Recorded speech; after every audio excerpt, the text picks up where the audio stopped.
thank you all for having me here. And I am going to start off kind of talking about a problem. I'll actually start off about a couple things I've learned about consumers. Some of it's actually overlapping with some of the earlier presenters, but some of the things I've learned about consumers over time.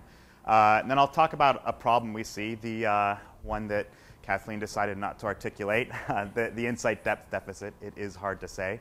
But a problem I'm seeing in the business world, and we see it across industries, across issues, and then kind of follow up with a solution, one solution of many that we have toward this.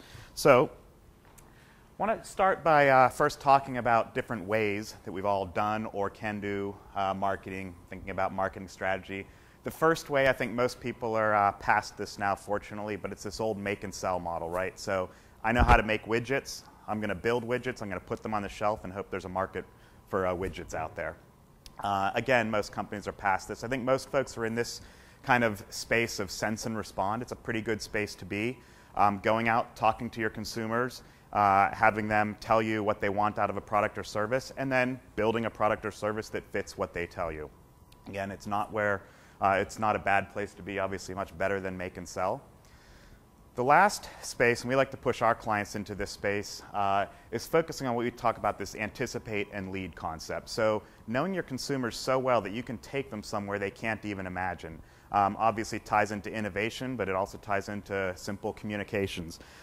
Knowing them so well that you can tell them, I use an analogy to think about Aristotle.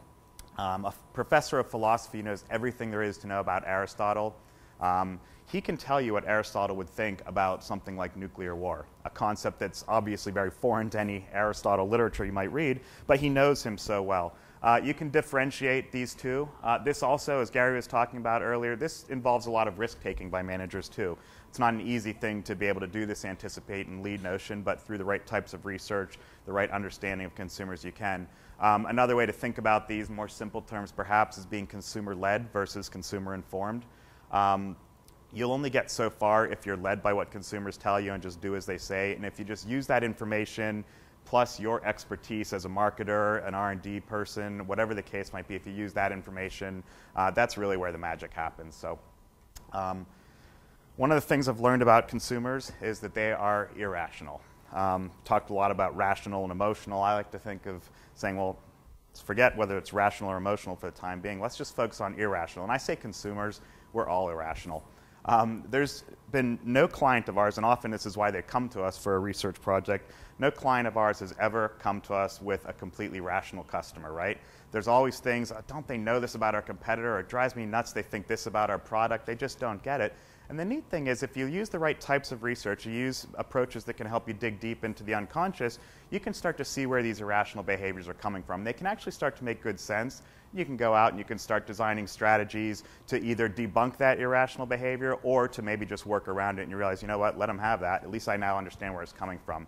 A study we did for heartburn sufferers for a pharma company is a good example of this. We did kind of deep dive interviews, we'll talk about those later on, where we asked consumers, and they all had heartburn, they'd talk about eating this spicy pasta or this pizza, something they knew they shouldn't do, right? And instead of taking that medication right afterwards, and before the symptoms came up, they all waited with it. And these are one-on-one interviews. They're not building off group dynamics talking. They each talked about waiting some sort of period after that, either for the first burn or for 10 minutes, for an hour, whatever the case was. They waited for that. And as we started to talk to them about it, it was kind of this notion of you do the crime, you got to do the time. It's an irrational behavior, this sort of moral balance. I need to punish myself now because I did something I knew I shouldn't have. Hugely irrational, hugely powerful, though, for the company who's marketing a product that's built around solving this guilt or helping at least manage this guilt. So anyways, pretty powerful things. You'll see this slide here. If I ask you folks which one of these you'd like to lie down and take a nap on, I won't open it up because it's a group, but most people, unless you're a smart aleck or you like to cocoon, most people say the one on the left, right? It's a little more bed-like. You can stretch out. And kind of just stretch out and have a more comfortable sleep.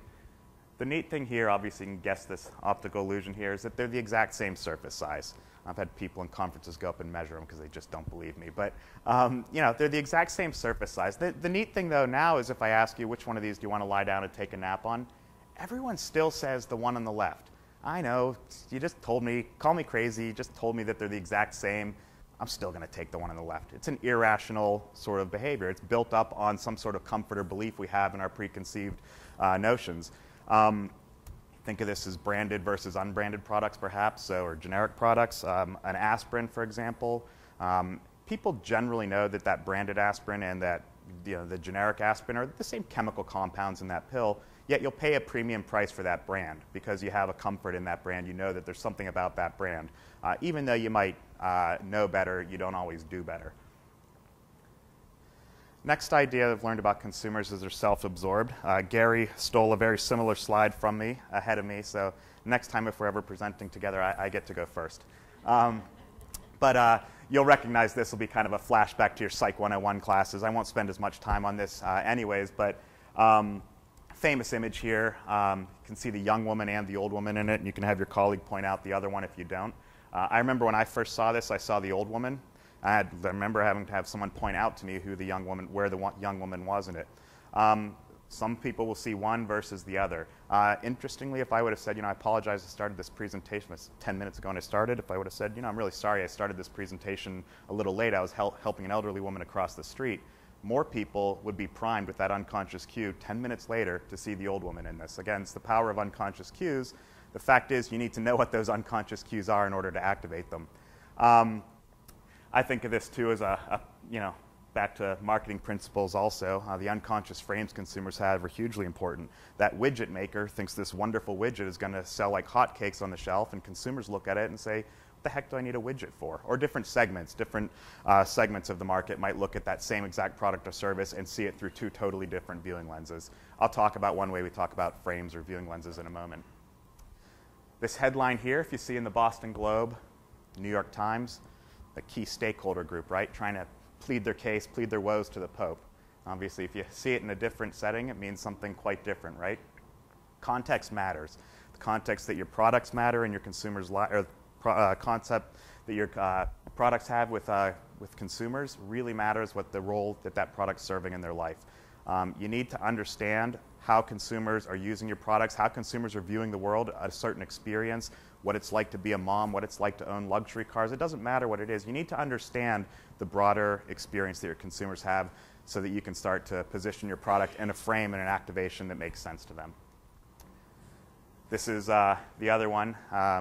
95% of human thought, or 85, or as Gary said, which I also say, it doesn't really matter. A lot of thoughts are unconscious. Not all of those unconscious thoughts and feelings matter. The reason we have these unconscious processes is so we're not burdened. I mean, you would not be able to function in the world if everything was consciously being activated in you. Tying your shoes this morning is one example. You probably don't remember doing that. It's an unconscious process, right? It's not that important, so our mind kind of just has you do that while you're watching the news or something like that. They've done studies actually where, I forget the exact number, but something like 1 out of 8 of you, every 8 of you in this room having me ask that will wiggle your toes. So just to make sure you sort of have your shoes on at least. But not all of it matters, but every single important issue we've ever wrestled with clients, the way to tap into that and be successful is tapping into consumers at a very deep level, a very unconscious level. The key emotions, motivators, wants, needs, desires, all of those things really reside at that unconscious level. They might be able to articulate some levels of them at a conscious level, but really to get to the root of them, you need to dig deeper. So I think a lot of the methods people will be talking about today are different ways to tap into that beyond traditional. And this doesn't mean traditional marketing focus groups, web surveys, whatever it might be. It doesn't mean those things are useless. They serve a very good purpose too, but you can't use them for certain things. You need other techniques, and really it's a combination of all of these tools, traditional and newer tools, that I think makes for the best toolkit.